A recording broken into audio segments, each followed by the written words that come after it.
नमस्कार विद्यार्थियों। राजकीय पॉलिटेक्निक महाविद्यालय Bikaner video lecture YouTube channel पर आपका हार्दिक स्वागत है।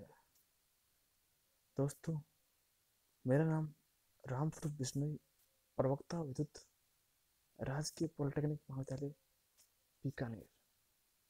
Subject code EE309, subject name switch gear and protection का नया टॉपिक मैं आज आपके लिए लेकर आया हूँ, जिसका नाम है सर्किट ब्रेकर पार्ट 2। हाँ दोस्तों, पार्ट 1 का ही ये नेक्स्ट भाग है, जिसमें अपने डिस्कस किया था पार्ट 1 में कि सर्किट ब्रेकर क्या होता है। और आज अपन डिस्कस करते हैं कितने टाइप का होता है, कैसे वर्क करता है। थोड़ा बहुत बेसिक्स पढ़ेंगे इसके एप्लीकेशन पॉइंट ऑफ व्यू से, तो आपको ये चीज़ अच्छी तरह समझ में आ जाएगी इसके बाद। तो चलते हैं। तो पिछली क्लास में अपन ने पढ़ा था कि आर्क कैसे बनती है, कैसे अपन जब उस दोनों इलेक्ट्रोड्स को सेपरेट करते हैं या उनको पास लाते हैं तो आर्क प्रोड्यूस होती है। तो आर्क फिनोमेना क्या होता है? यानी arc is struck when contacts are separated, मतलब इन दोनों कॉन्टेक्ट्स को सेपरेट किया जाता है तो उसके बीच में एक आर्क प्रोड्यूस होती है। वो मैंने आपको बताया था एग्जांपल लेकर, कैसे अपन अगर कोई भी लाइव कंडक्टर जैसे उसमें करंट फ्लो कर रही है उनको अपन टच करते हैं तो स्पार्किंग होती है, वही एक प्रकार की आर्क होती है। द करंट इज दस एबल टू कंटिन्यू, करंट चाहती है कि वो कंटिन्यू रहे, मतलब वो चाहती है कंटिन्यू रहे, उसको उसके जो है उसको बाधा उत्पन्न ना हो, उसको बहने में कोई दिक्कत ना हो, इसलिए उसको आर्क के थ्रू वो बहना स्टार्ट हो जाती है। Thus the main beauty of circuit breaker is to distancing the arc within the shortest possible time, मतलब उस आर्क को पिंच करना, उसको खत्म करना मेन सर्किट ब्रेकर का काम होता है। उसको आर्क को खत्म करना, कैसे उस आर्क को तुरंत से तुरंत खत्म किया जाए, ताकि क्या है कि उसके अंदर ब्लास्ट ना हो, उसके अंदर कुछ अनहोनी ना हो, और अपना जो सर्किट है वो सेपरेट हो जाए, और सर्किट जो जो कॉन्टेक्ट बना रखा था जिसमें धारा फ्लो कर रही थी वो ऑटोमेटिक आइसोलेट हो जाए और अपना वर्क कर दे। The arc provided the low resistance path to current, arc जो है उसको लो रेजिस्टेंस पाथ प्रोवाइड कराती है उस करंट को, जो करंट फ्लो कर रही है। The current is the circuit remain uninterrupted, और करंट जो है उस तब तक बहती रहती जब तक उसको आर्क को अपन ने खत्म ना कर दिया हो, आर्क को उसको रोक ना दिया हो, आर्क को उसको बुझा ना दिया हो, आर्क को डिस्कस मतलब साफ ना कर दिया हो। तो उसको अपन कैसे करते हैं उसके तरीके बताते हैं। The arc resistance depend on the following factor, arc का जो रेजिस्टेंस होता है, जो आर्क बनती है उस पर दो टाइप से डिपेंड करता है। डिग्री ऑफ आयोनाइजेशन, कितने डिग्री से वो आयोनाइजेशन हो रखी है, आर्क कितनी डिग्री से वो उसकी जो है आयोनाइजेशन हुई है उस पर डिपेंड करता है। लेंथ ऑफ आर्क, आर्क अपन जो उसका अपन ने जो इलेक्ट्रोड्स होते हैं उनको अपन ने सेपरेट किया है, उसकी लेंथ क्या है, तो उस पर वो आर्क की लेंथ कितनी तक होती है उस पर भी डिपेंड करता है उसका रेजिस्टेंस।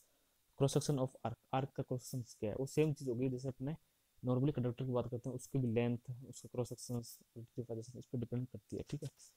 अब मेथड ऑफ आर्क एक्सटेंशन, मतलब आर्क को खत्म कैसे कर सकते हैं, उसको रोक कैसे सकते हैं, उसके लिए दो मेथड होते हैं, हाई रेजिस्टेंस मेथड और low resistance method.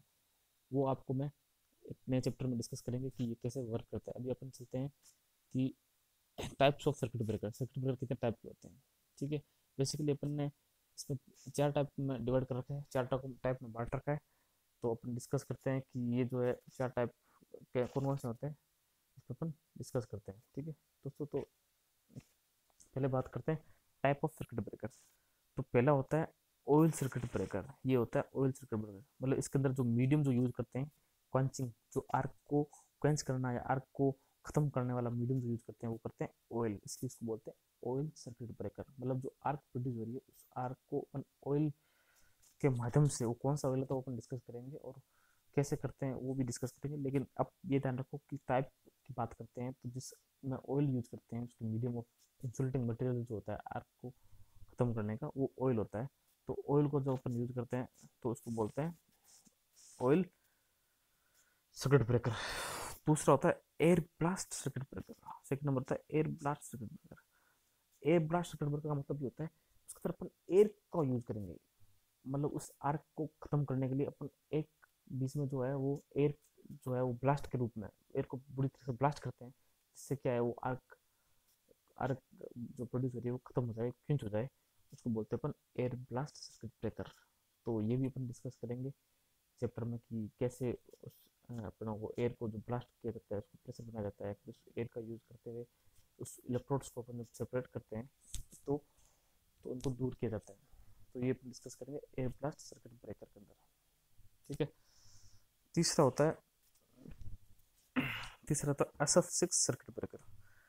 SF6 circuit breaker क्या होता है, इसके अंदर एक अपन एक गैस यूज करते हैं जिसको बोलते हैं SF6 गैस।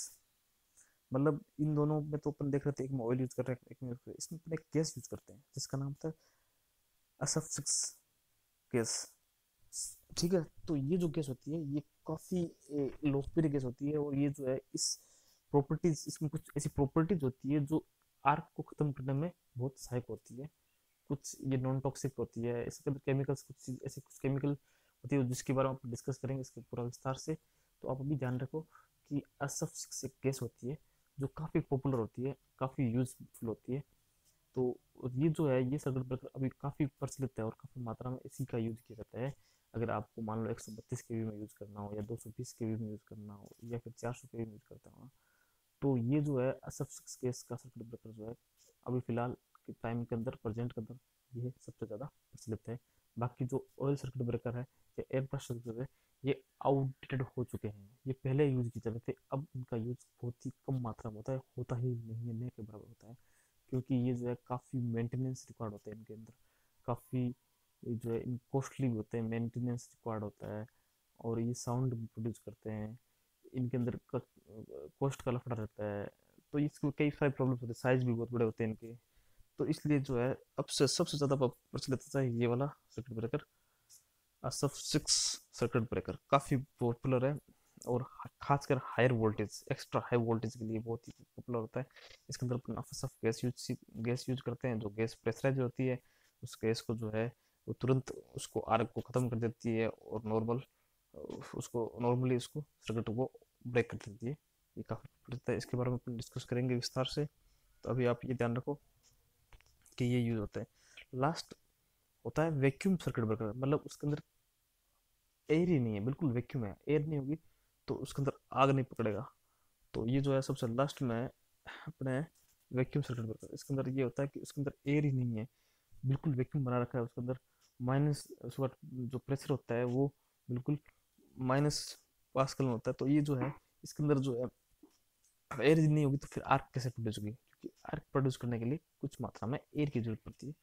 तो ये जो है ये उसी हिसाब से उसके अंदर एयर को सक कर लेगा, एयर बिल्कुल नहीं होगी तो वो आर्क नहीं प्रोड्यूस करेगी और उसको सेपरेट कर सकती है। तो ये वैक्यूम सर्किट ब्रेकर है, ये नॉर्मली 33 केवी वोल्टेज तक ही अप्लीकेबल होते हैं। इससे बड़े जो है साइज के जो है अभी इतना इन्वेंट नहीं हो पाए। तो 33 केवी में मोस्ट पॉपुलर ये वाला यूज करता है। ये मेंटेनेंस फ्री होता है, और ये काफ़ी लॉन्ग टाइम भी चलता है। इसके अंदर कुछ भी एक बार आपने वैक्यूम सर्किट ब्रेकर को यूज कर लिया तो उसके इसको अपने आपने लाइन में डाल दिया 33 केवी तक, तो फिर ये, और ये इंडोर टाइप के भी होते हैं, साइज में काफ़ी छोटे होते हैं, कॉम्पैक्ट होते हैं। और जो ये यूनिट है थोड़ी कॉस्टली होती है, लेकिन ये बहुत ही इजी, और साउंड भी कम करते हैं, नॉइज भी बहुत कम करते हैं। तो ये काफ़ी प्रचलित है, इसके बारे में डिस्कस करेंगे। तो ये 4 टाइप के अपने सर्किट ब्रेकर आज को मैंने आपको ब्रीफ में बताया, इनका एप्लीकेशन बताया।